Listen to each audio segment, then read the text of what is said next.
You all, we are not licensed professionals. You know, we are just here on this roller coaster called life, trying to be better friends to one another, trying to be better human beings on this planet.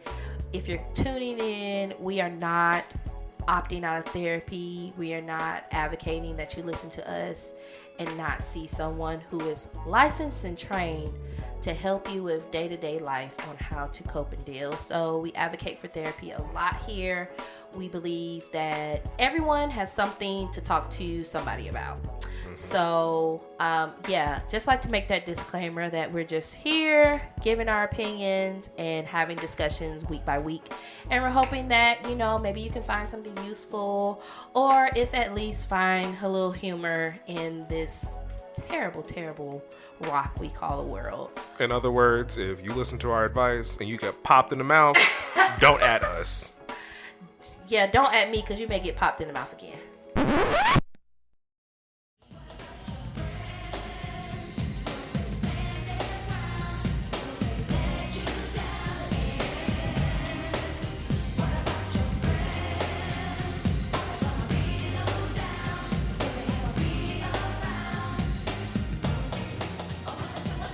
Welcome back to another episode of the Friendship University. You know, the podcast where we come to talk about being a little less trash every week in hopes that it will encourage you to be a little less trash, because we're all about not being trash together.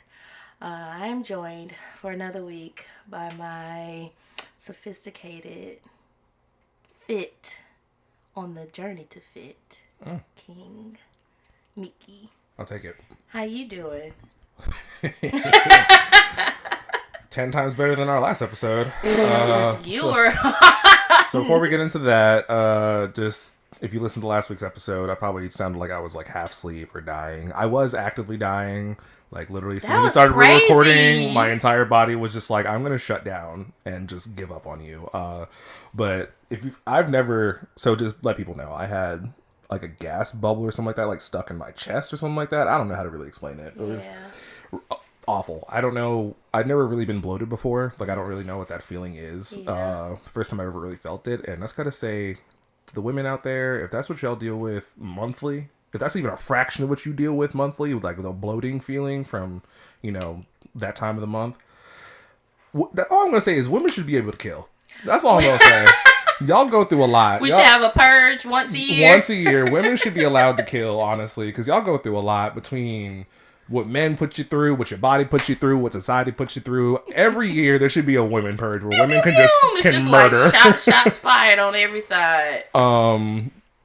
So yeah, that was pretty awful. But I'm feeling a lot better today. Thank freaking God, because that was legitimately awful. Yeah, I never had a gas bubble up there, so I don't know. It was like debilitating. Like I had to like hunch over and like I had, because we were supposed to go to a concert that day. Ended up going home and I literally just like fetal positioned in my bedroom. Yeah, that was crazy. It was bad. But feeling 10 times better this week. This past week's actually been pretty productive and exciting. I finally started my new role at my new company, which has been exciting. You know, mine's only been a few days, so, you know, still trying to, like, get acclimated and stuff like that. And then I started a fitness class, which is probably why I'm sweating a little bit right now. Don't downplay yourself. A boot camp. Okay, I started a fitness boot camp. It's a 6-week boot camp. Honestly, I never really thought I was going to be the kind of person to do, like, a group fitness or, like, a boot camp kind of thing. I just never really thought it was, like, my type of thing. But I've just been really lazy and just, like, haven't had any motivation to, like, work out and take care of myself for the past like year, really. Not consistently. Like I would go to the gym for like a few days, like maybe like a month, and I'd be like, I'm just not gonna, I'm tired, I don't want to go anymore. So yeah, started doing that. It's been really good. The only downside is it is hit workout, which is high intensity. And the problem with that is the point of hit is to keep your heart rate up even after you're done working out. So after I'm done working out, I'm just consistently warm. Like I'm like burning up. Like I'm pretty sure my heart rate right now is, let's see here. Like even after working out, I finished working out like 3 hours ago. My heart rate's still at like a 90 right now. So yeah, a little sweaty right now. But yeah, overall I've been really good. I feel like the previous month of us doing this podcast, I haven't really anything to report on because I was just chilling at home because I was between jobs and just not really doing a whole bunch. But the ball is rolling again. You know, Thomas and Choo Choo Train is back on track. The rest of the year looks like it's gonna wrap up relatively smoothly overall, and I'm looking forward to where this boot camp takes me. Honestly, I'm feeling more motivated and more energized. That's for sure. Like I can already tell the difference of like, okay, I can see that I just really have just not been taking care of myself. So feeling good. But yeah, how about yourself? How was your past week? I know you had a really exciting weekend. Oh, yes. I did. I went to Vegas to see Usher, baby. It's Usher, baby. And it was a fabulous show. I must say, I have been to a lot of concerts in my time on this earth. And Usher probably is in my top 10 at this point. Period. That was a great show. I mean, it was energy. It was, I'm giving you vocals. The mic is on. And I'm not going to say the mic was on all the time. I don't know. It could have been. It really could have been. But it definitely was on for the parts that mattered. It was giving you just moves and grooves and everybody. You know how you go to a show and everybody's having a good time? Mm-hmm. And now, towards the middle / end of the show, you could tell the older aunties were getting a little tired. And they was like, baby, you got to wrap it up. So they started sitting down. But for the majority, most of the people in our section were super energetic. We were just having a really great time. Just singing all the songs and dancing. It was so fun. I haven't had like a really like dress up and get really like pretty night in a while. I'll say that. Like I go to shows often, and of course I always look good, but I took some time. I did a full face of makeup. I haven't done that in I don't know how long. I had some heels on. I had my nice dress on, and it was a really fun time. I thoroughly enjoyed myself. So kudos to you, Usher.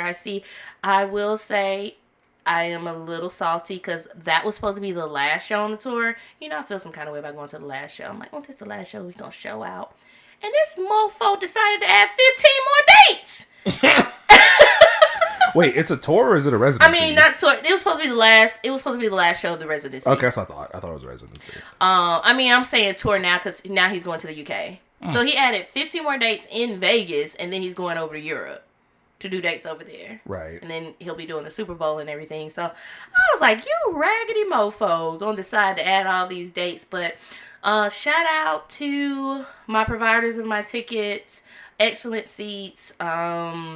Just really had a phenomenal time. Me and our mutual friend just really, we did what we went to Vegas to do. Which was see Usher, baby. Okay, and that is what we did. We sprinkled a little bit of activity in between, but we did what we needed to do. And now, I was tired, boss. These weekender trips. Man, I'm trying to tell you. I see now why the rich have private planes and stuff. Because it would be different if you could just, like, pull up on the tarmac, get on your plane, sleep in your bed on your private jet, land, all that, versus having to go through TSA and all this jazz. It wasn't a tough time. Like, TSA took 10 minutes or whatever. And oddly enough, like, I used to have pre-check. I haven't renewed it even as much as I travel, but when I flew out of Hartsfield, it was the pre-check line was longer than the regular check line. So I was actually about to comment on that. What did you about to say? I think we're gonna say the same thing.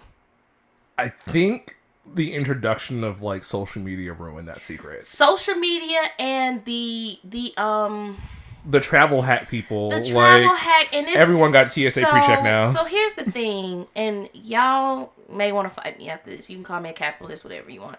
There is a certain level to exclusivity that has to exist for things to hold value.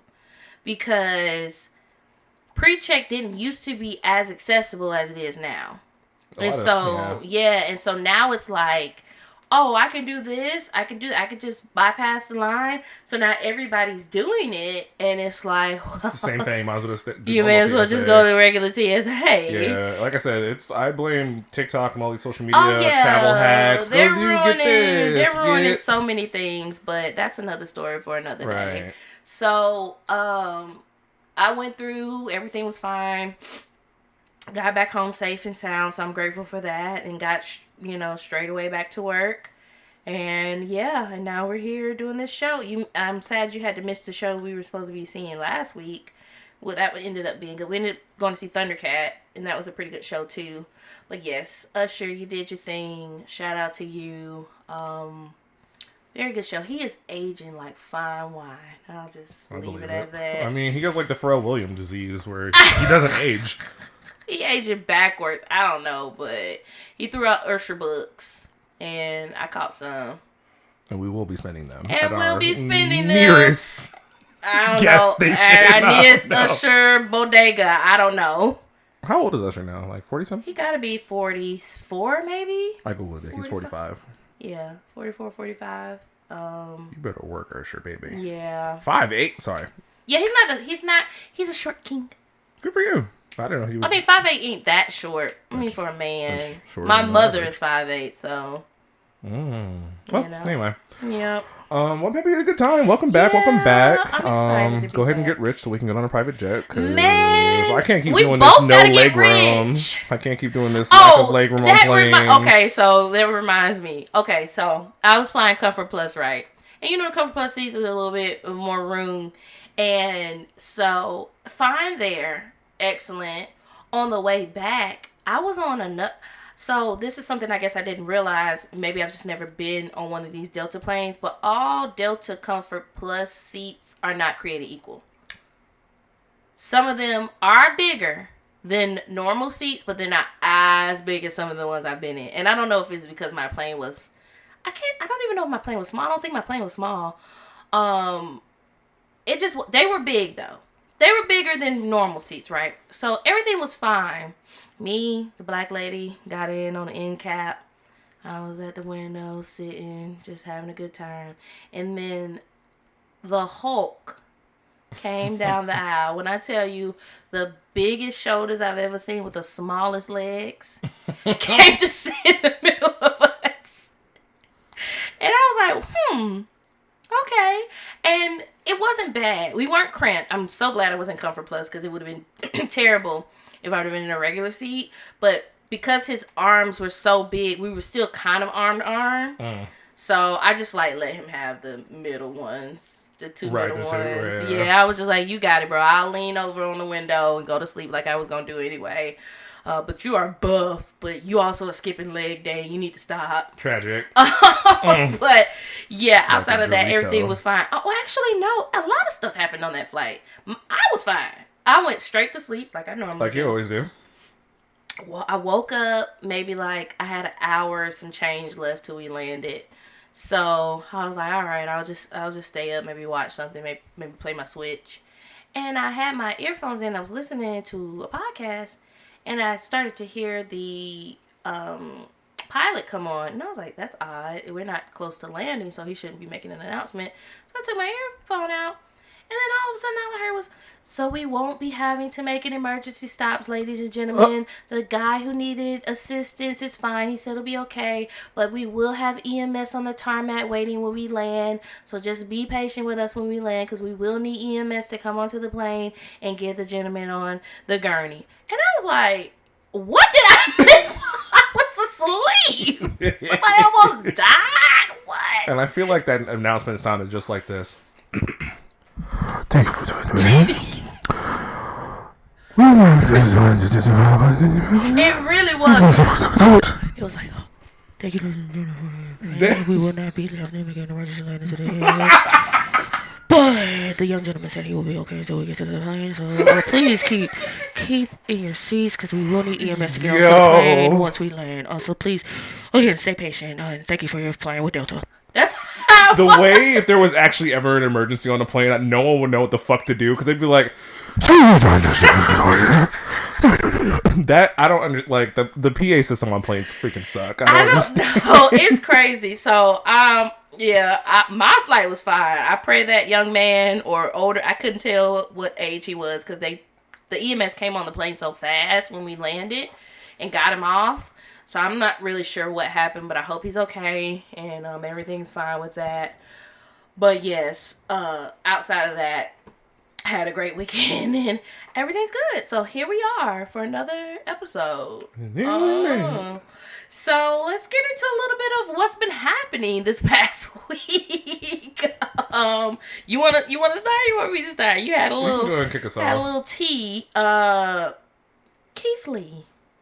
Before you start, before you start the conversation, I was gonna let you know that I had to do a lot of research on who this individual was. You didn't know who Keith Lee was? Never heard of him until never. I'm not a food blogger, and I also don't watch. That's boxing, fair. You only wrestling, boxing. But majority of us know him from eating, and I will give you that because unless he was covering the top 20 chicken tenders of America, you probably wouldn't have known who he was. And fries. Right. So I mean, I did a little research on this one. I was like, who? I was like old boy from Milk and Honey. I was like, who is Keith Lee? They were lying though. Literally me. I was like, who is this? I'm confused because everyone was talking about it. But go on, explain to the people. And we I'm glad. Okay, so you looked him up. What did you find about him first? Let me get a gauge of what the socials is saying about our boy. Pretty much that he decimated Atlanta's food scene and that he's a really popular foodie, food blogger. Did you see anything about him as a person? I know what he looks like. I know what his profession was as a boxer, but I don't really know anything else about that. But I know I heard he's a nice guy. I heard he's a very nice person. Yeah. So the consensus is he's nice, right? Okay. That's what I was trying to figure out. If you heard any terrible things about him, like if you controversies, if you Google Kodak Black, that would be a different. So I just wanted to make sure. All right. So Keith Lee came to Atlanta and did, and now it's peace up, A-Town down bad. A-Town is down. Very, very much so. Down bad. He had to make a note because okay. Unbeknownst to him, he shook every table in Atlanta. Shaking the table. He went to Lil Baby's restaurant. He went to OLG, Old Lady Gang, which is Candy Bears from Escape. I think it's her mom and her auntie, I think, on that restaurant. And then he went somewhere else possibly, I can't remember. And then he went to a couple of places that weren't so well known. He went to what's the thing? I think I wrote it down. He went to the Real Milk and Honey, which is another popular spot. I say popular in quotations because it's popular in Atlanta. Let's stop right there. Let's start there. So he goes to these places that are like the it places. When you touch down in Atlanta, people always talk about going to the Real Milk and Honey. They always talk about going to Old Lady Gang. I don't know when Lil Baby opened his restaurant. There's so many people, so many rappers with restaurants. I think Lil Baby just opened it. I'm not sure. Because 2 Chainz has a restaurant. T.I. has a restaurant. Ludacris, who actually has a restaurant in Hartsville, which actually is good and good service. So I've never been to Lil Baby's restaurant. I guess it's seafood, and he is allergic to seafood. Niggas love a seafood boil. And kill them. And I will commend whoever answered the phone. Not to say that this is not what you're supposed to do. I don't want to say commend because you did what you were supposed to do. But I do know some people who would lie. But he asked if they cook all their stuff in the same grease and stuff because he has an allergy, and they said no, we don't change out the grease. I know people who would lie and be like, no, we changed the grease, and then somebody's just dying. Right. So his wife and sister, I believe, reviewed it and just, wasn't really vibing with it. So I'm not really taking into account that one because they're not the people we come to hear. Right. Their opinion is a little different than his. But let's talk about the Real Milk and Honey and Old Lady Gang. So the Real Milk and Honey, didn't understand that they catch more flies with honey than vinegar. And they decided to clap back at Keith Lee's review. And now Keith Lee, I know you don't know a lot about him. I would say he's somebody that I've been following maybe steadily for the past year. I know he's been around way longer than that, but me personally, I didn't see him blow up till probably, I would say a year ago. No, yeah, actually maybe a little over a year. I heard about him early last year. So he is always honest. He'll always say, here's what I experienced. Here's how the food was. This is what I think. if there are any issues, here's what I feel like could happen. So he's by no means a culinary expert, like in the sense of went to Le Cordon Bleu or did all these other things. But he is someone who we feel like is genuine in his response. And at the end of the day, oftentimes, let's be real, we don't want a culinary expert giving us the review on food. Their taste buds are going to be vastly different from you locals who eat lemon pepper wings and fries every day. So you can't. So I appreciate the fact that he is a very normal guy who has taste buds that are very general, and he likes something that tastes good to him. So he didn't get to eat food at either of these places. I don't know if you saw that. Yeah, I saw the reviews. Like I said, I did a lot of research on this story specifically because I kept seeing Keith Lee everywhere on TikTok, Instagram, Twitter, X, whatever. And I was like, who is this man? Like, the way they talk about him makes it sound like he's like the president or like the mayor of Atlanta. I was like, who is Keith Lee? I actually, for a second, thought he was like the mayor of Atlanta because I was like, why keep people bringing this man up? Like, who is this person? So I had to look it up. So I did see the reviews. Okay, you saw the review. Well, how do you feel about the reviews that you saw? I know you don't really go eat out a lot. But like, I'm sure being in Atlanta as long as you have been, you've had experience going to Atlanta restaurants. I have a lot of experiences going to Atlanta restaurants. What he said, 100% true. Okay. Everything he said was true. 100% is true. Here's the thing. Here it is. So my experience with Atlanta restaurants, mind you, chicken tenders. You know what? You know my MO, chicken tenders. But anyway. So occasionally I like to branch out, and when I say occasionally I like to branch out, usually because someone else invites me to these restaurants. So I remember last time, I believe it was my sister's birthday, maybe? I don't remember. This was like last year, I think. Anyway, we ended up getting reservations to one of these like not fancy Atlanta restaurants, but you know these restaurants we're talking about. Something well known. Right, well known on the social with media. A flower wall. Like it was a big thing. They're like, we're going here. I saw it on whatever with the flower wall and the whatever. Yeah, exactly. So get there immediately. Notice something's very weird. Everyone there is wearing white. And I was just like, why is everyone wearing like white? Is it a Diddy all white party? Okay, so I'm looking at there. I look over to the like we show up. Everyone's wearing like pretty much like very similar things. Why they all black? They were black. This is a black. People love a white party. They like a white party. Didn't we tell you this is an all white party?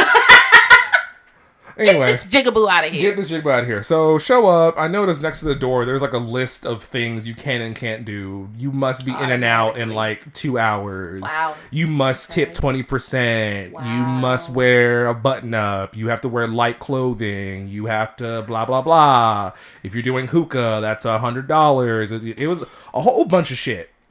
And I was just like, okay, I'm not used to. I'd be going to Chick-fil-A where they be, can I pray for you with your food? Like I'm not used to that. Do you need 10 or 15 sauces? Do you want me to file your taxes? Like, do you need a hug? I see your baby's crying and you're in shambles. Would you like me to watch him for 2 hours while you go take a mommy nap?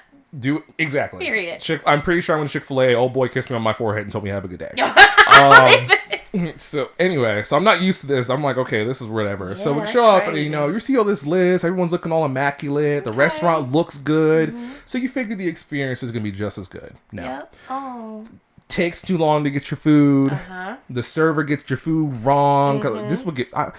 All power to the servers who can keep things in their brain. I'm sure after you serve for so long, you don't have to write stuff down. But it do be giving me anxiety sometimes when it's like a larger like table, like 10, 15 people, you're not writing anything down? Coming for someone who was in the service industry for 15 years, a server for a minimum of 5 to 6 years at this point, and a bartender, everything you could think about in the service industry outside of washing dishes, and I wash dishes even as a manager, so that doesn't even count. I did everything you could think of in the service industry, or restaurant industry, service industry, I should say. No. You don't not write it down because you're going to forget something. Like, especially on a busy day. And they order something simple, like we both order chicken tender platters. You don't have to write that down. That's simple. Like you can remember that. Yeah, but a table of like 10 to 15 people. But anyway, food took too long. Food wasn't even that good. Overpriced. All these damn rules. It was not a fun experience. So I agree with Keith Lee. And I've only ever experienced that kind of thing here in Atlanta. I've traveled a lot. I've been to all over, well, not all over the world, but I've been to quite a few places. And I've I'm not gonna say I've had like great experiences everywhere, but I've never had an experience that Keith Lee explained other than in here in Atlanta. Atlanta, I will agree, is its own authority when it comes to food and service. And this is not to say that I have not had similar or flower walls and stuff other places. I mean, they really love Texas, they'll do it. DC, they'll do it. But it's something about the people in Atlanta. We have a lot of celebrity restaurants here. I would say outside of Los Angeles and Vegas, this is one of the top places I've seen where celebrities open places. And I just don't know if that has anything to do with it. Let me start with the Real Milk and Honey. So I've eaten at the Real Milk and Honey, and I've eaten at the Milk and Honey, which used to be affiliates of subsidiaries of the Milk and Honey from DC, where it originated. And then something happened, some beef happened, and they split off. The first time I went to the Real Milk and Honey, I had already gone to the Milk and Honey, which is a separate restaurant on the other side of town. So I came in and I immediately noticed the menu was similar but different. So I was like, oh, your other location has some different stuff. That's interesting. Immediately the girl was like, we ain't affiliated with them. We're the Real Milk and Honey. They're the Milk and Honey. Okay. Never heard of her. I said, okay. Thank you for the clarification. I'm going to step outside and look at this menu because you apparently got some kind of beef stomp the yard thing going on. Right. So I completely agree. I feel like, and this for me ties into that list that was going around of where not to take a female or a woman on a first date. If y'all want to just have an Instagrammable post, if you just want a flower wall and don't actually want to get to know the person, just say that. Don't say, don't take me to the Cheesecake Factory. Don't take me bowling. Don't take me this. What if I like bowling? The only thing on that list, I can't remember verbatim everything on the list, but I know the one thing that stuck out to me that I agreed with was your house. First date, I'm not going to your house. Period. That's just me. Right. We're going to go out somewhere. So, like, if you're just looking to get cute and want to post to social media, then just say that. Like, don't put stipulations on people. My thing is, like, I appreciate him for pinpointing the fact that we do, and this is not just Atlanta, this is everywhere. We do as a society revere those people who we feel like can give something to us over the people who patronize us every single day. So I'm glad that he's calling it out. But I do want to say the caveat to that is that's going to be anywhere, anytime. As a bigger celebrity or someone who's has more notoriety than the fellow man, you're going to have access to a lot of things that you didn't have access to beforehand. Just I'll use, for example, Keith Lee having access to more sneakers. He's a sneakerhead. He now has more access to get to things that he didn't have when he didn't have that notoriety. And so those levels of access, they exist across the board. But what I will say, and this could also go back into that exclusivity talk we were talking about with Pre-Check. I personally feel like there are times and spaces where it's acceptable, and I use acceptable very loosely, like, okay, this person has access to these sneakers that most people don't have access to. Sneakers aren't going to, like, make or break your life. And before the sneakerheads come for me, you'll live. But going out to a restaurant and paying the same amount as Keith Lee does for their food should entitle you to the same amount of service. The same customer experience. And that's his whole thing. And that's why I follow him, because I was like, he's like, everyone should be able to receive the same amount of experience, or the same level of experience, I should say, as I experience, which I appreciate, which is very true. I, again, haven't been in customer service. You know how many famous people I've seen working in Atlanta, working in New York, working multiple places. Like, I've seen you give the same amount of service you should. And there's something about the people in Atlanta who just are such opportunists. They just are always looking for that come up. And so it's interesting that he's highlighted it in the restaurant industry because I see it in everyday street and everyday life, being in the arts, being in the scene, and just different things like that. So kudos to you. I'm not bad. Again, we're not bashing any of these restaurants. I've never been to any of them. I actually have been to Old Lady Gang. I still remember the name of the restaurant. It was a similar experience. Very long wait time. I don't like really, really salty food anyway. The food was a little too salty for me. Mm-hmm. That's just for me. I was with 4 other people. 2 of them enjoyed their meal thoroughly. So it was just like, it's just the real Milk and Honey. I've eaten there. I got their food to go. I got it on a weekday. And they were still packed that weekday. So it took a little time for them to get the food to us. And I say the food, from what I remember, was pretty decent. Mm-hmm. It wasn't like, oh, okay. I mean, I'll say this. Their food tastes different than the Milk and Honey's food. Mm-hmm. I won't say which one is better. So, there's that. So, he goes to these restaurants. He shakes the table a little bit.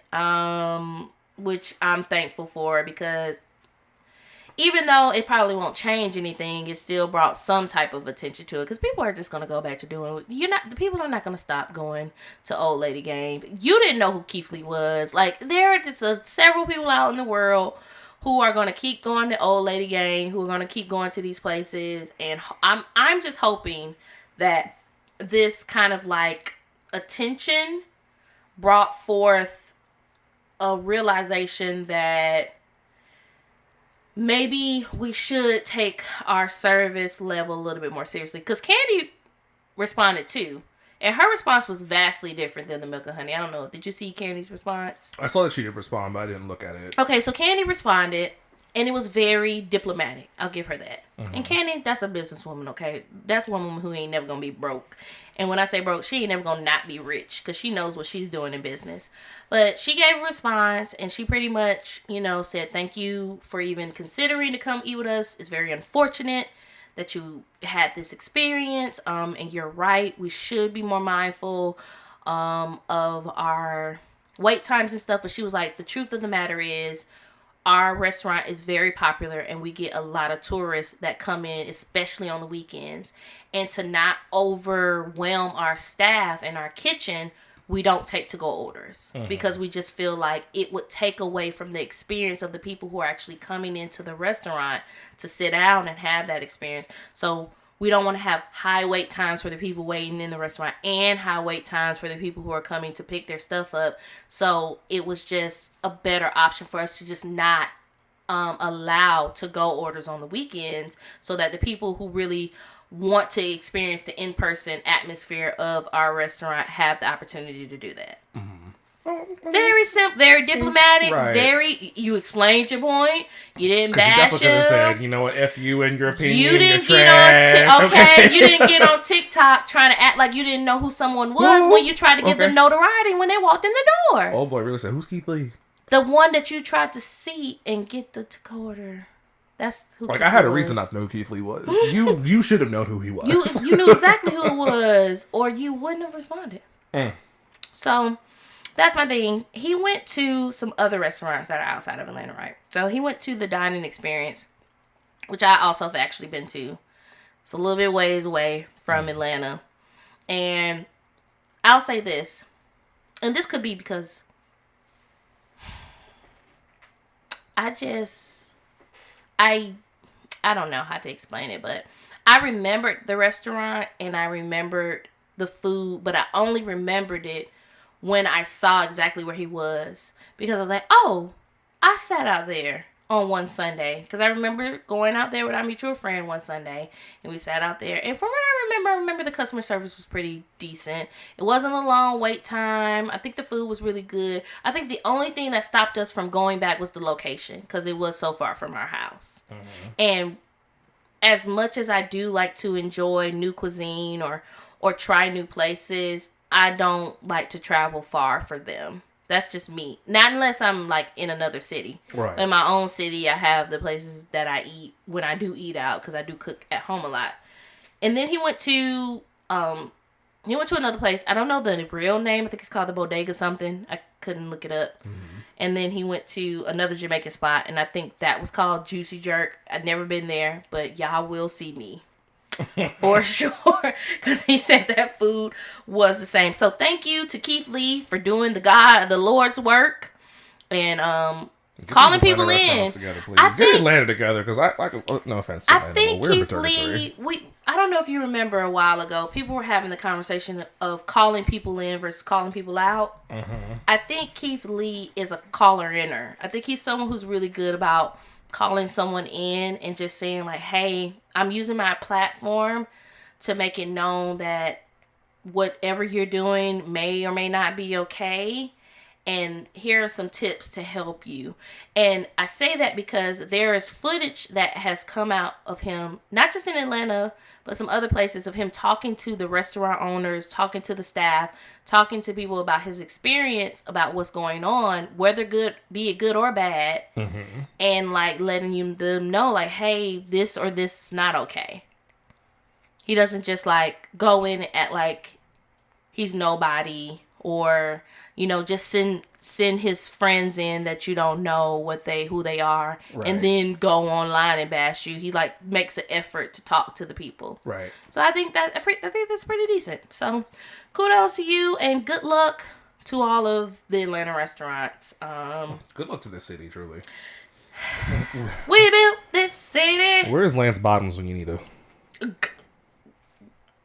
go? Because we didn't do right by her. And until you do right by me, everything you think about is gonna fail. But that is all the juice I had, because your girl, with the time change and traveling, it just didn't have it in me to look up anything. Say less. Before we hopped on the podcast, we had briefly talked about Rihanna's alleged resurrection. All I'm saying is Jesus came back in like a few days. Rihanna has been gone for multiple years, so I don't really know what that's about. I know she had like a child or whatever, but girl, that's an excuse. Beyonce had 3, and she just got off tour. But anyway. Not back to back. Close enough. But anyway. But honestly, we're not going to talk about it because she's not going to make me look a fool come next year when all we're getting is Savage Fenty Season 4. So I'm not going to be out here being like, I feel you. The new album was going to come back. And y'all ain't going to get me. You ain't going to get me. You ain't going to be that reporter. I'll see y'all on Amazon next year for Savage Fenty Season 4. And we'll all have the new and improved looks. Okay, the new draws and all that stuff. I'll have the new robe. That's fine. Seeing how I do have the mic right now, even though we both have mics, I figured we can just go ahead and hop into our friendship highlight real quick. Yes. Didn't have one last week because I was in shambles. But I do want to highlight one of my favorite relationships or friendships ever, really. Okay. Period. The end. Full stop. And it actually relates to our conversation today. Mm-hmm. So I'm actually going to highlight a fictional relationship between the world's greatest detective, Bruce Wayne, the Dark Knight, Batman himself, and the Man of Steel, the Man of Tomorrow, Krypton's last son, Superman. Clark Kent.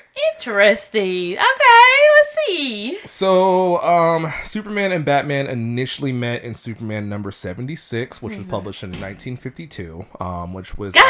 Right. They're very old. If you don't know, comic books are pretty old. Well, I guess 50s isn't that old, but still, they go very far back. Superman, Batman, and them were like some of the first superheroes ever be like invented. But so anyway, Superman has been terrorizing us. Destroying the city. That's right. So the comic book story was titled "The Mightiest Team in the World," which brought these two iconic superheroes together for the first time. Back then, their relationship was a little bit more on the friend side, where it's like, back then comics were like super campy and super like upbeat and colorful and happy. Yeah. So, in the comic, it was pretty much they were just working together to, I think, fight the Joker or something like that. Pow, bang, bow, bang, pop. Okay, all that great stuff. But this did lead to establishing a long-lasting partnership between both of these characters that has been referenced and brought up so many times, both within their own medium, but also a lot of other stories are inspired by them. Iron Man and Captain America, Sonic the Hedgehog and Shadow the Hedgehog, whatever the case may be. You got the dark, friend, and you got the upbeat, happy friend, basically. But yeah, so over the years, they've had a lot of different interactions in the comics, in video games, on screen. Most times it's Batman being a jackass and trying to actively murder his friend. So is that how he shows his love? That's how he shows his love. So, that abuser. As call 911. Call 911. As a comic book nerd, I really like their relationship because I think in canon, like now, it is usually they do start as enemies. Like Batman does not trust Superman, and Superman's like, "You're fucking crazy. Like you're a rich man in like a bat suit, basically." But as they start working together more and like form the Justice League and work together more frequently and stuff like that, they do eventually start developing that friendship. But it does kind of lean towards frenemies sometimes because Batman is gonna Batman, and sometimes he just isn't really fucking with people, especially Superman. So there's been numerous times where Batman has tried to fight Superman, and Superman is like, "What are you doing? Like, why are you trying this?" People say, "Oh, Batman can beat Superman." I don't think that's true. Absolutely not. Absolutely not. But like Sasuke cannot beat Sailor Moon. Just like Sasuke cannot be Sailor Moon. Even another good example that might have been inspired by Batman and Superman. Could have been. Naruto and Sasuke. So that trope of having like the more dark, gritty friend, and then, you know, you have the upbeat friend. Like I said, I feel like that these two individual icons have inspired that kind of trope moving forward. And like I said, I feel like it was a good little segue into our discussion today. It is. That actually is really good because today we're going to be talking about friends or frenemies. Now, we have talked a little bit about like jealousy and like people who kind of appear as your friend, but they're really secretly jealous of you or they want to be you and just different things like that. But I thought it would be interesting to kind of navigate the thin line between friendship and rivalry, which is very good. You talked about. And then understanding when competition can be healthy or toxic, or if it can be either, or if it's always both, whatever. So, I think it's interesting that you said, like, Batman and Superman, they're friends, and they're, like, learning how to work together. But then there's these instances of Batman trying to be, like, square up. Okay, like let's you fight. know I can beat you, right? Right. Like, you know I saw you take that sun out real quick. Right. Let me just show you I can take you out real quick. So, I'm going to start by asking, and then we can kind of like unpack it a little bit. If you feel like there's any kind of healthy level of competition that can exist between friends. Yes. Okay. I think just about any kind of competition with friends can be healthy to an extent. Like pretty much like anything else. Like, well, not everything, but you know, it depends on like the situation, and it also depends on the people involved, and it depends on the level of it. Like some friendly competition is cool, but once you start getting to where it gets like a little extreme, that's when you're like, okay, hold up. So I definitely do think, you know, you can have that in a friendship without it being detrimental to the relationship. Example, maybe you and your friend are both trying to work out and like get fit. So, you know, you have this rivalry where like, you know, you're trying to like outlift them, but it's still a positive thing because you're working on your health together. Yeah. Where that can get kind of bad is when you start trying to put the other person down. Talking about, oh, you weak. Oh, you can't do shit. I'm always gonna look better than you. You ain't got no ass or whatever. So, like I said, there's limits to it. Like it can be healthy and it can be very normal and exciting and fun. Like I have had friendly competitions with friends before. Hell, me and you be Apple watching it. I'd be, girl, let's run this 30-day competition. Let me tell you something. We be running Apple Watches.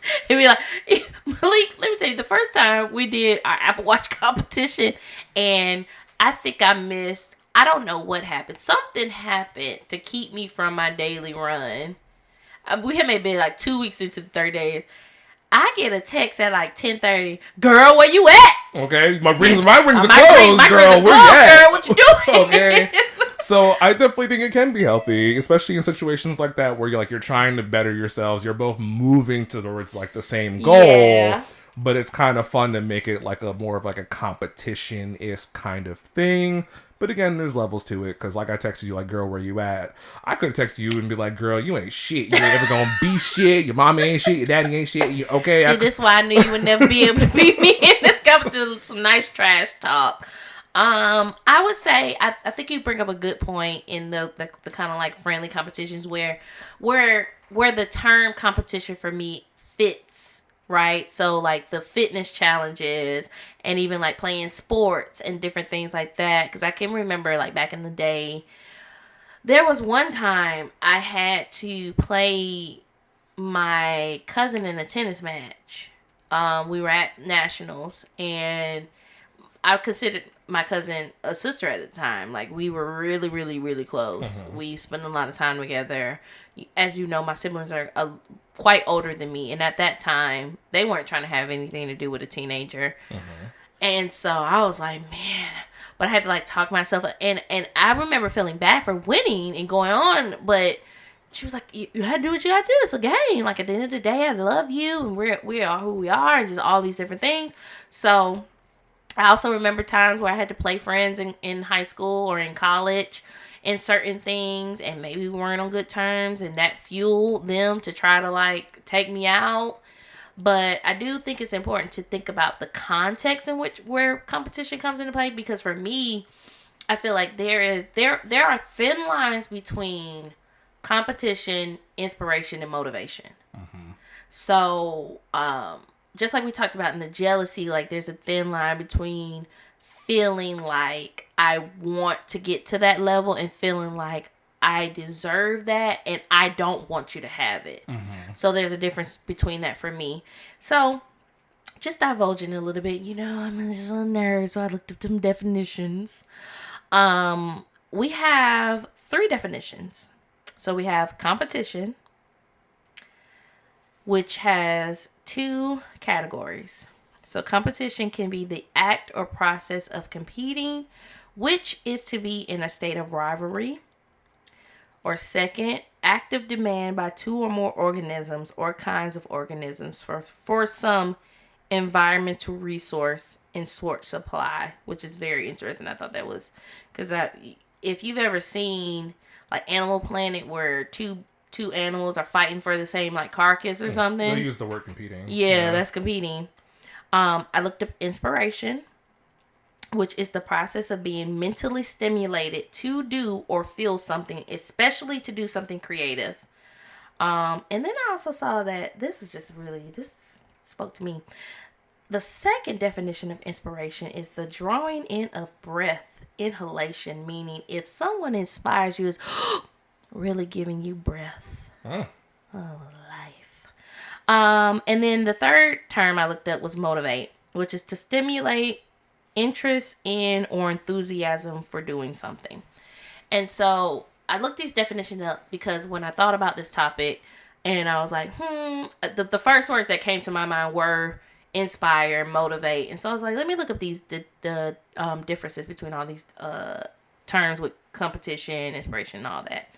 So I was like, okay, it does make sense. You can be motivated by someone, and then I thought the same thing. I was like, oh, if I'm working out or I'm like playing a sport or I'm doing something, like it makes sense to like you're in competition, like that is actually what's happening right now. But then I started to think about like what happens in like everyday life. Like say you and your friend are in the same job and they start to get promoted. What does is competition then toxic or healthy, or like both or neither? Again, that's kind of what I was saying earlier, and you touched on it as well. It really depends on the people involved, the situation, and a few other aspects that I can't think of at the moment. But using the example of like, let's say you and your friend work at the same company and they're getting promoted and you're not. And I've experienced this on both ends. Like, I have been the friend who has seen my friend get promoted, and like on the inside, it made me feel away. Not so much now, because what's for me is for me, is what's for you is for you. But it did make me feel away, especially when I was younger, because I'm like, I'm putting in just as much work. I'm doing A, B, C, and D. Maybe I'm even outperforming. In my head, I was thinking maybe I'm even outperforming you, or fair. Whatever the case may be. I maybe not, probably wasn't outperforming them, but in my head, I thought I was. Right. So it does kind of spark this feeling. And I don't necessarily know if jealousy is the right word, but jealousy probably would be the right word, where it's like you see your friend doing better and you want that for yourself. And I think where it gets unhealthy and where it can get detrimental to the relationship is what you do with those feelings. So like you see, like inspire, motivation, and it all could that have been stuff. jealousy Like, and then not move to envy. right. So I think depending on the situation, people involved, like I could have looked at my friend and said, you know, that inspires me to like do better. That that motivates me to want to, you know, achieve where they're at or whatever. On the flip side of that, it could have got unhealthy where if I was so desperate to get what they had, if I was actively, you know, putting their position at detriment or like trying to actively fuck them over or whatever the case may be, you know, at that point, that's where it gets unhealthy, in my opinion. Especially when it comes to like rivalries where it's like, it's okay to want to be at someone else's level. It's okay to want to surpass that person. There's nothing wrong with wanting to be better than someone else, in my opinion. There's nothing wrong with that. It becomes wrong and becomes a problem when, in order for you to be better, you have to put that person down. Yeah. So if it meant, oh, I can get this job if I report that old boy's been late for the past, you know, 3 weeks, like, you know, yeah, I'll get what I want, but I'm actively screwing over that person. So that's where I think the line is kind of drawn, where it's like, okay, yeah, like I said, I'm motivated, I'm inspired, whatever the case may be, but, you know, I also could be jealous and I could act off that jealousy and, you know, do something that's going to potentially hurt that person. And so that's kind of where I think the fine line can kind of be drawn, especially in an example like that. You know, competition, rivalry, all that stuff, like I said, I think a lot of people like think of that, hear those words and think like negative things, like automatically, like, oh, like rivalry, like we're not rivals, we're friends, we're like whatever.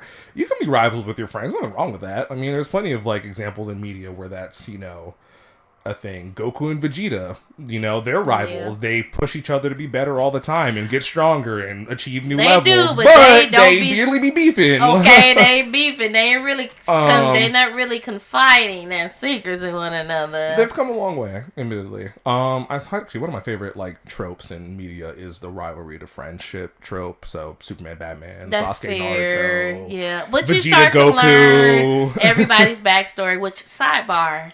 A while ago, I started the actual like when I was watching Dragon Ball, at that point it was Dragon Ball Z at that age. I went back and started watching Dragon Ball. Before you finish that, do you know how old that show is? I was watching Dragon Ball Z when I was growing up. I didn't realize that it was something that came out in the past. I didn't know it was that old. So I was like on Crunchyroll or something, and I was like, Dragon Ball? And they were babies. They were young in the face. And I was like, why do they look so small? And I clicked on it, and then it was like, Dragon Ball. Like before Dragon Ball Z. And then that gave like all the backstory. And I was like, oh my gosh, this is so good. But yes, that's a sidebar. So if you've been watching Dragon Ball Z, you didn't know that Dragon Ball existed, go back and watch the actual like beginning, because that beginning really tells a lot. It will really make you look at Dragon Ball Z very differently than you did when you started watching Dragon Ball Z. But that's neither here nor there. So I think that's very interesting. I do like the tropes of frenemies becoming friends. We have seen it a lot of times in anime and you know, action and stuff like that. I feel like my thing is, it depends on the arena in which you're thinking about competition and rivalry, versus like thinking about it to inspire. You may hear some wind because the window's open. That's what it is. Oh no, you're good. But so I don't necessarily know if I would use the term rivalry with any of my friends. None of my like close friends, I'll say. I do have like childish or cute banter with some people who are like, oh, you my secret rival, but you know, girl, we really mess with each other, but we making our way to the top together.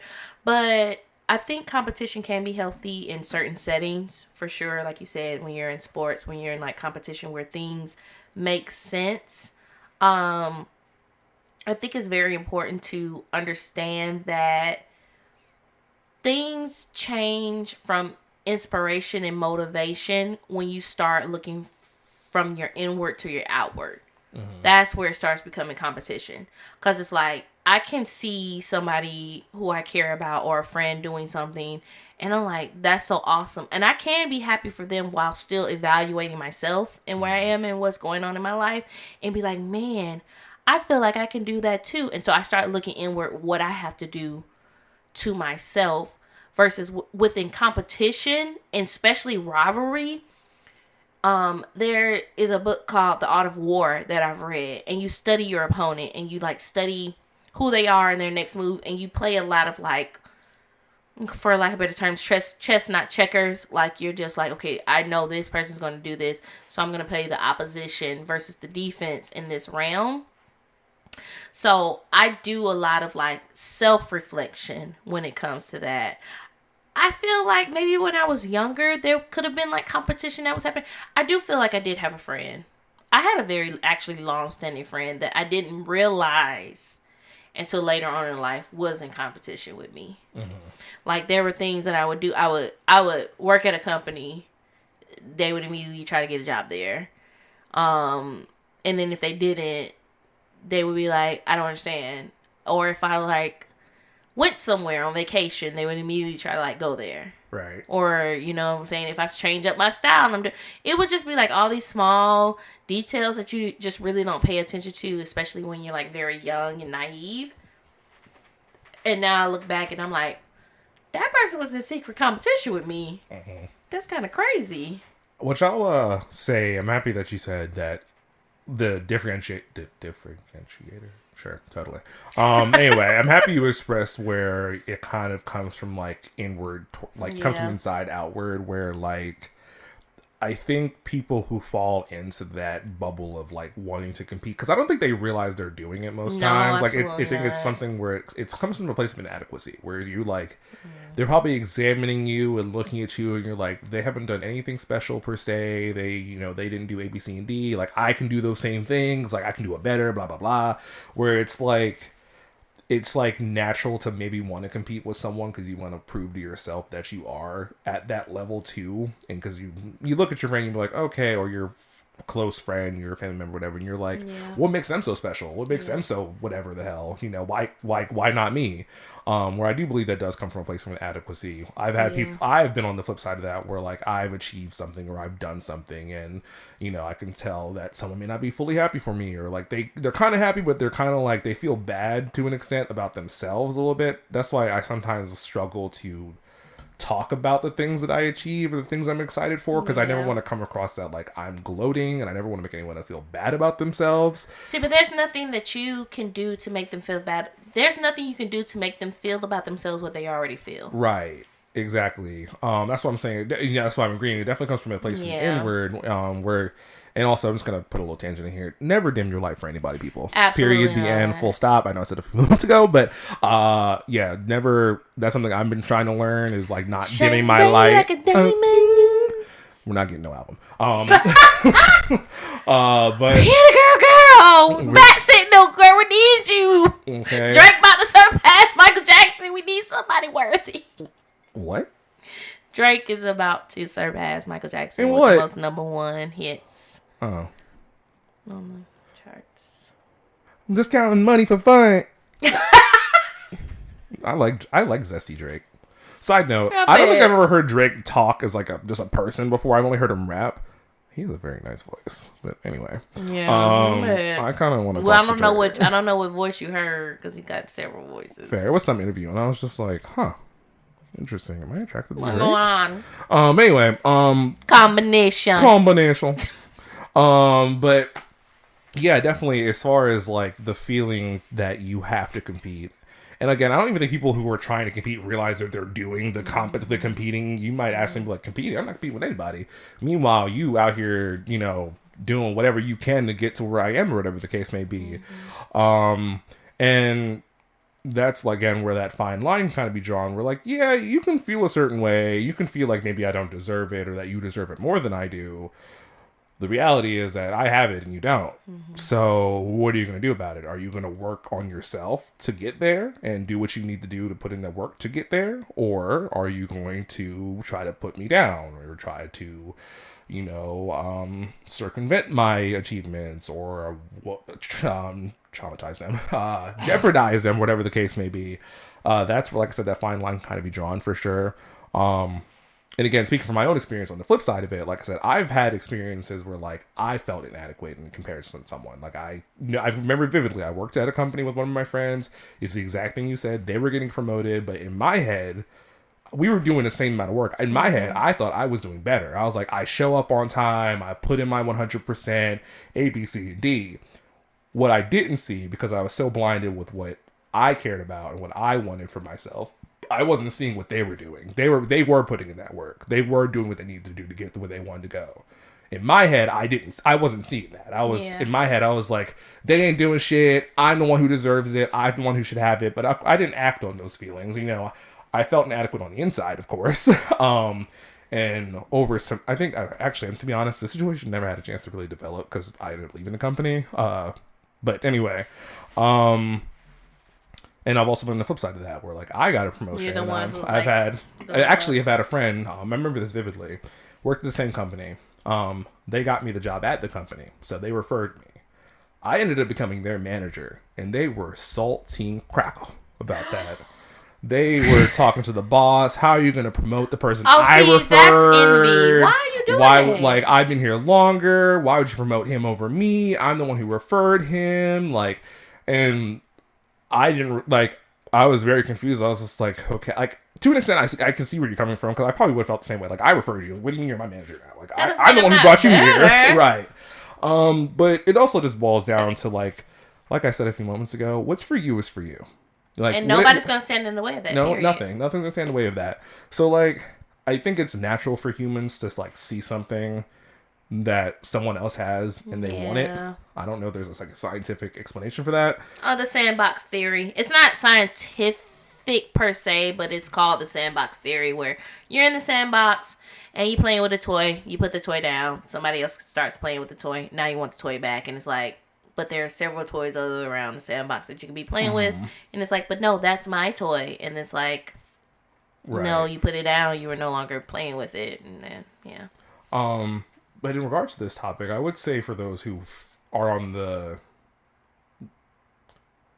If you feel like you are in competition with your friend and you feel that you can't be in competition while also be supportive of that person, it's something you need to like look at yourself, look inward as to why are you feeling that way. It probably does come from a place of inadequacy or insecurity or something like that along those lines. I'm not gonna say 100% because I'm not a mental health therapist. I go to therapy, but I am not a therapist. Yeah, I heard the disclaimer. Okay, don't get popped in the mouth. Okay. So I definitely think it's something worth doing a little bit of that, internal soul searching, which I know we talk about that a lot. We talk about, looking inward, going inward. And I know it's very hard for some people. It was very hard for me to look inward as well, when I was first starting my therapy journey. So I'm not going to sit here and be like, oh yeah, it's super easy, girl. Just close your eyes and just look on the inside. Oh no, girl. It doesn't really work that way. It takes practice. It takes work, just like anything else. Like your brain's a muscle, just like your biceps, your triceps, your quads, and everything else. You have to work it out in order for it to get stronger. And that goes for therapy as well. But yeah, but like, as I've mentioned here and there throughout this conversation, like I said, there is healthy levels of competition in my opinion. Like, just because you're in competition with a friend doesn't mean, you don't love them, you don't care for them, It can be very healthy depending on what it is. I think for me, competition, and I think for me, when I think of competition, if I think about it where someone's drawing me to want to do something that they're doing or even better, it becomes a me versus me conversation. Mm-hmm. Like, what can I push myself to do? Where can I go? What can I, like I see someone I'm inspired by, so it's like a me versus me type of situation. Here is my thing with competition and rivalry, especially in friendship, because we're talking about friendship, and in my mind, I'm thinking about somebody that's really, really close to you, who knows things.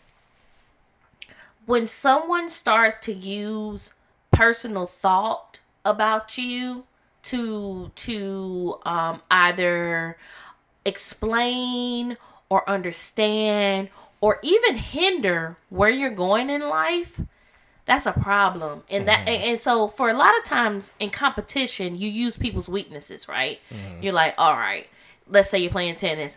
I know she hits from the left. I know she has a weak serve. Let me go in for that. Mm-hmm. If you're friends with someone and you're like, I know this person doesn't take criticism well, so when we're in a meeting, I'm going to put up criticism and make them crumble. Like those kind of things, that is where it starts to become toxic in my mind. Right. It's like, this is not actually competition or healthy inspiration, I would say. Because I don't really like, I feel like now the more that I'm thinking about it, I can't really use the term competition outside of where competition fits in the sense of like sports or working out or like things that are like, I was gonna say where that we actually. would be going against each other, like naturally, right? Naturally, you're going against one another.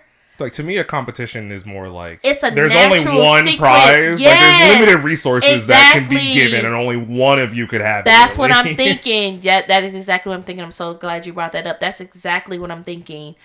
In competition, I'm thinking there's only one prize, and that we're both competing for that, and that can organically and like, I don't want to use the term innocently, but it can't innocently happen in friendship. But if we're thinking about competition in everyday life and rivalry, I don't think it has any place for that. I don't think there's any place for you to be thinking like, I need to get above or catch up or do anything as far as like using weaknesses or using like things against people that you know to catch up.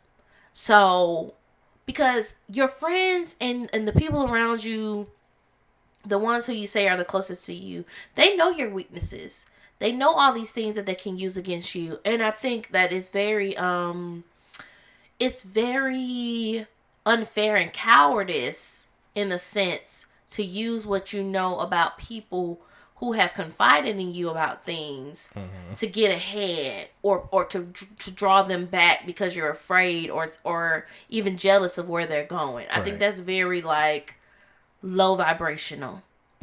So I feel like, I guess I'll go back. For me, if I ever feel a sense of, man, this person's like accentuating themselves and they're like just trumpeting over a barrier that I've just been trying to get over, I will look within myself first to be like, how do I do that?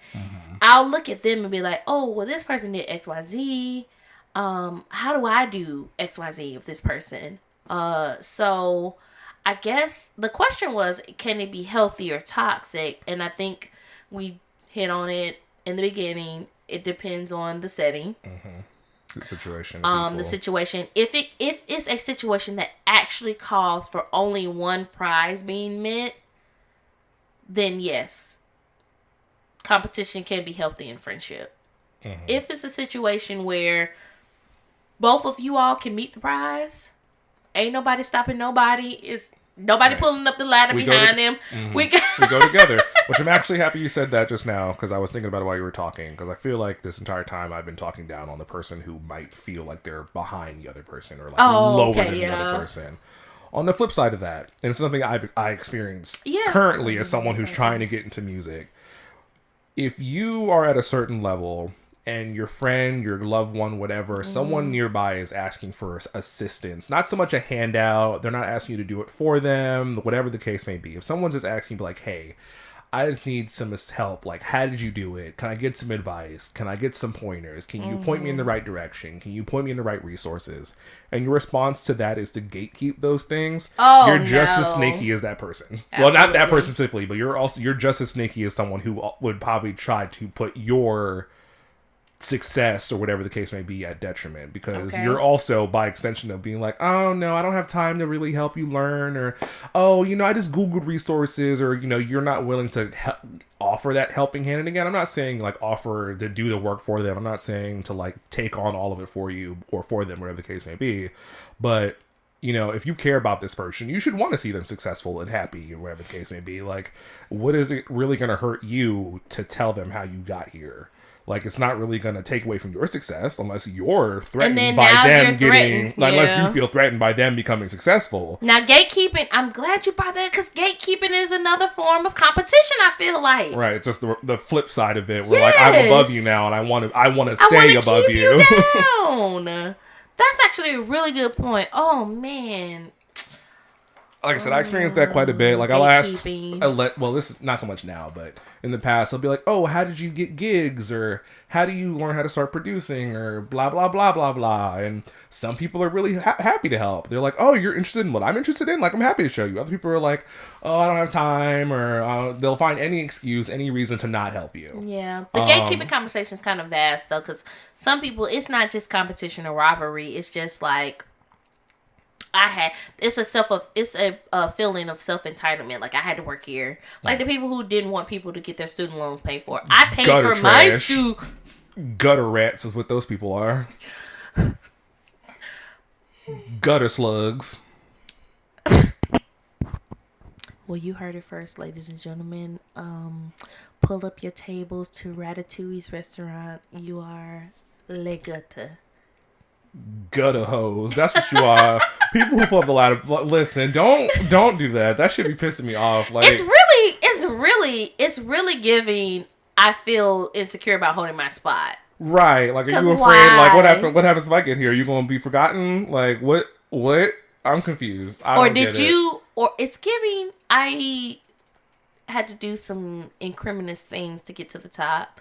And I'm mad that you are getting up here organically. That's what it's giving. Right. So, I mean, we probably could have a whole conversation about gatekeeping, but it's definitely something I was thinking about while you're talking. We can definitely talk about that because I've had some friends who've gatekept for sure. And we can talk about that, which is disgusting. And sometimes you can tell when they're doing it, too. How like, you my friend and you gatekeeping? Like, sometimes you can tell they're being kind of, like, snarky about it. You're like, I can tell you're actively trying not to tell me this information for some stupid reason. First of all, I had a friend. I would ask them, "Oh, that's super cute. Where would you get that from?" "Oh, I don't remember." You a whole lie. A whole lot. You just got it yesterday. First of all, you're a lie. Because I saw it on your Amazon when you were ordering it when I was at your house. Now you're lying. Or I also had a friend who I would be with, and I knew exactly where they got their clothes from. Charlotte LaRousse. And people would ask them, "Where you got your clothes from?" "Oh, online." "Oh, I don't remember." Charlotte LaRousse, girl. Charlotte LaRousse. I don't get it. I don't. Like, why you acting like you got it from a French boutique? No, oui. Charlotte LaRousse. Oh. That's where you got it from. Why you acting? Just tell them. Gutter folks. That's what those people are. That's all it is. I don't. That should be burned in my butter. I don't get it. I simply don't get it. Because here's the thing. If you are at a certain level and you feel confident in your skills, you feel that you deserve where you are, that you feel empowered in where you are, it doesn't matter what Joe, Susie, Billy, whatever they're doing, because you still going to be in your bag. It doesn't matter if they're in their bag. We're going to be in our bag together. There's enough bread out here for everybody. What's better than one bag? 2 bags. Now we both got bags. I don't see why people gatekeep. We have proven that the billionaires of the world have proven that there's enough resources out there for everybody. Everyone can sit at the table. Every single body. Everybody can sit at the table and have a nice meal. But some people are like, yeah, I'm just going to hold resources. I'm just going to pull the ladder up behind me. But yeah, that's like, we were talking about it as, I felt like I kept going in on the people who kind of felt like envious of the other person. But it can be flipped the script. You can flip the script. You can be the one that's allegedly above the other person. And you can still actively put other people down. You can be the person who is in constant competition with the people below you. Right. And that can keep them down for sure. And if you're going to call someone your friend, I'm glad you brought that up because I feel like if you are in a position to pull someone who you deem close to you or a loved one in the sense of a friend or a family member, anything outside of that person not wanting to come up, like if you're like, I have this information for you, I have these things that you can do, and they just actively don't want to hear it or they don't want to do it, like, oh, I know how you can, you know what I'm saying? Like let's say for instance for me, the program that I want to be in is very convoluted at times. You really have to know how to read the language that's on these websites and different things like that. And coming from someone who does feel like I've applied to many programs, I've done it, I had to find someone who I knew had been through the same similar something, who I trusted. And so they could have easily been like, no, like start here or do this, or like, no, this is what I had to do, because they had to pull themselves up from the ground up. They're older than me, so the resources that are available to me now weren't available to them. Right. They could have easily been like, well, you can Google, you can do XYZ. But no, they were like, you can go here. Here's how to explain this language here. Here's how to explain, okay, you're looking for these programs. This is what you have to do here. Blah, blah, blah, blah, blah. They could have easily done that. But they were like, no, I want to see you succeed. They had no interest in me surpassing them, even though career-wise, I had already surpassed them. The career that they're in doesn't make as much money as I'm in right now. But they knew this is what I wanted to essentially do on the inside of me. Like, this is what I was called to do. And so they could have easily been like, well, no, girl, you got a career. You got this. You got... Figure it out on your own. But no, they were like, no, this is what you do. Blah, blah, blah. Because I'm happy in what I do. And I want you to be happy in what you do. And so when you're like pulling someone along and they're hearing the steps and they're just not taking it, that's one thing. Right. Versus being like, I'm just not you give you the figure steps. it out on your own. Like you said, what software are you using? I just, I don't know. You don't. This is software. See, you better than me, because I would throw all this admittedly, equipment. I don't. All the equipment would be on the floor because you a whole lot. How you don't know what software you using? You a liar. Lies, but that's also where I'll say competition can get healthy again. Because speaking personally, I'm spiteful.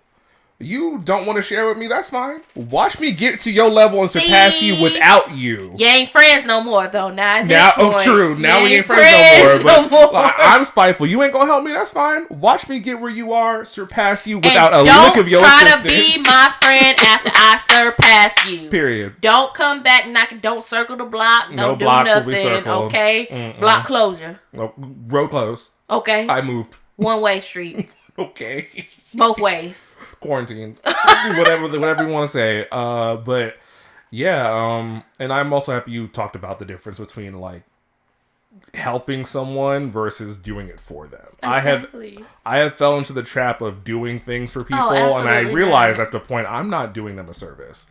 All I'm doing is doing the work for you, and you're not gonna learn anything. You're not gonna grow from this. All you're gonna do is be like, well, I'm here now, and like, what did you get from that? Like, I learned a long time ago. I learned a long time ago that I can give people advice. I can say things, and I can feel a certain way. I can feel someone can reach the stars, and I can say, here are the steps that I feel like you can take to reach the stars, but I can't climb up those stairs for you. And so I see this potential in you, and this is what you can do with it. And if you don't do what you need to do with it, then it's unfortunate for both of us, because it hinders you from where I know you can go, and it also breaks my heart, because at the end of the day, the higher you go, the lighter your luggage becomes. I've realized.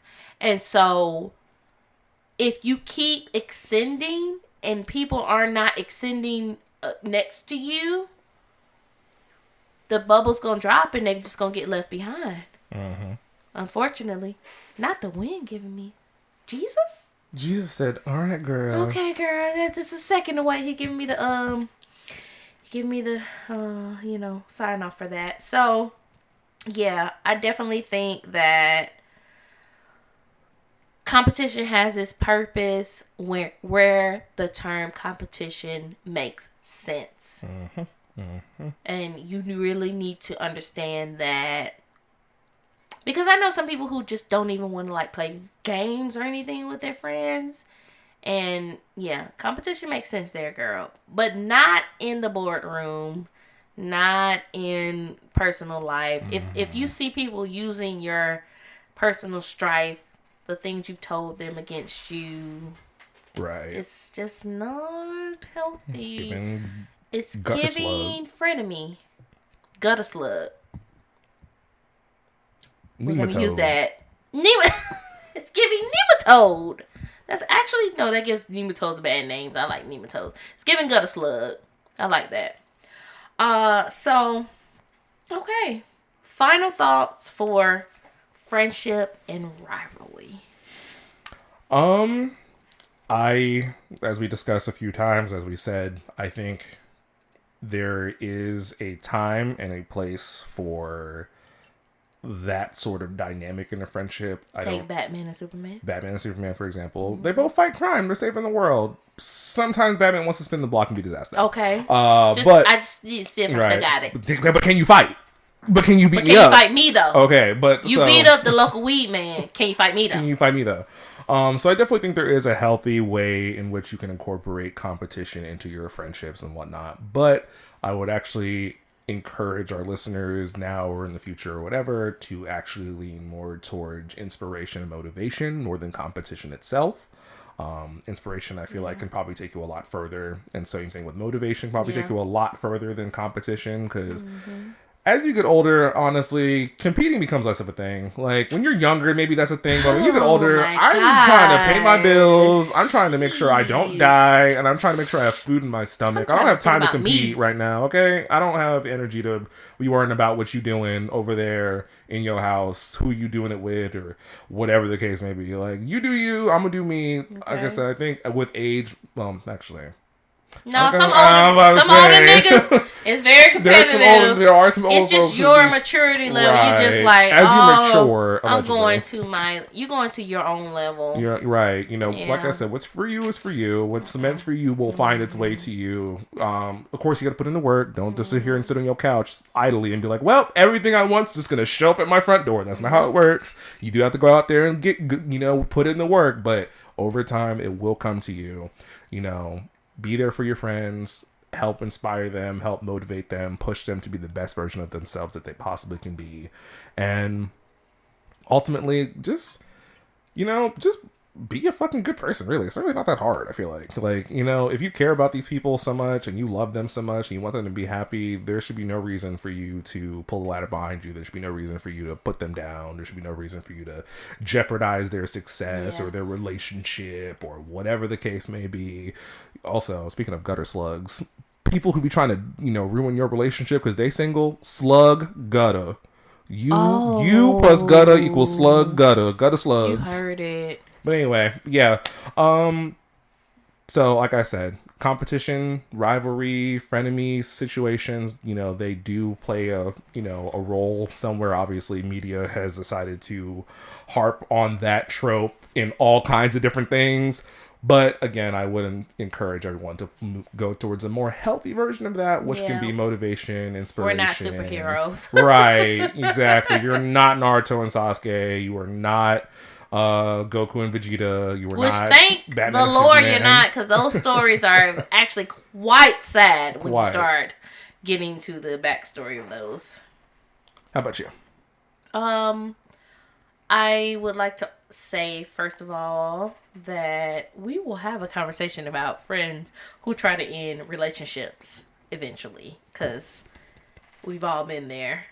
I don't know if you're there currently, but we've all been there where you get in a relationship and it's not, necessarily hindering your friendship, but they don't like it. They don't like your friendship.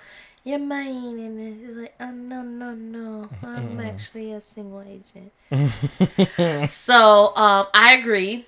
I think what happens is anytime you start looking outward versus inward, it becomes competition. It becomes rivalry. So if you have a situation where you see someone that you care about and you consider a friend doing better, and if your automatic response isn't, man, I wish, if it could be two things. Oh, I'm so happy for them, and that's it. Or it could be, I'm so happy for them, but oh gosh, I wish I could be there. If the response isn't, what can I do to get there, versus how can I stop them from going up, it's a problem. So the latter is envy, right? So if I say I see Mickey and he's doing so well in work and like he's a young professional and he's going up, and I say I'm so happy for him, I would really love to learn how to do that. Like, and I don't even have to ask him for help, but I probably would. I could just be internally like, what can I do within myself to like get to that point? Like, what is he doing? And like, I know him and all these things versus, oh, I see Mickey like getting to these places and I start using personal context, or I start trying to bring him down, or like, he doesn't deserve this. That's envy. Like, I don't want to go to the latter. I want to go to the former. So I feel like rivalry doesn't have a place in friendship outside of competition.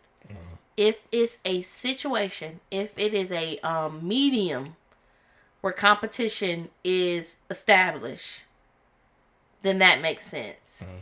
But I should never be competing with my friends. I should be inspired by my friends. I should be motivated by my friends. I should want to be better, for sure. And that is, thankfully for me, the situation day after day. Right. And just to specify, better for yourself, not better. Oh, yeah, better for me. Better than that person. Yeah, better for myself, not better to be better than the person. No, I get what you're saying. I just wanted to clarify people. Yes, so clarification. Right. Better for me, not better than the person in front of me. That makes a difference. So, if you have someone in your life who you feel like you're in constant competition with, or like maybe they are in competition with you, like you're like, man, this I keep going, and they just like keep trying to drag me down. It's saying all kind of stuff about me. That's not your friend, and you can write it in about them because we would love to read them. And we'll air them out. If you're on the latter end and you're like, that nigga don't deserve to be in that position because he be late every day. He be living to go to get Chick-fil-A sandwiches or whatever. Just write in. We'll read. Okay. Using company credit cards to buy Black and Milds and just get it with a gas. Just going to get all kind of obscenities. Just write in. Let us know. I'm going to end with our friendship quote of the day, and then I'm going to give you our handles. So, friendship quote of the day is, a flower does not think of competing to the flower next to it. Oh, let me read it. A flower does not think of competing to the flower next to it. It just blooms. Zen Shin. And that's on Emancipation Proclamation. Okay? And that's on Mary Had a Little Motherfucking Lamb, alright? Period! You can find us on all socials. We are at Funny Podcast. That's FUNIPODCAST on Twitter, on Instagram, on TikTok. We also can be found at Friendship University Podcast at gmail.com. We're itching to hear all of y'all juiciness. Leave us a review. That's something you can do very easily for us. That doesn't cost any money, and you don't know how much it helps us if you leave it on whatever platform you're listening to it on us. We'll see you all next week. Adios.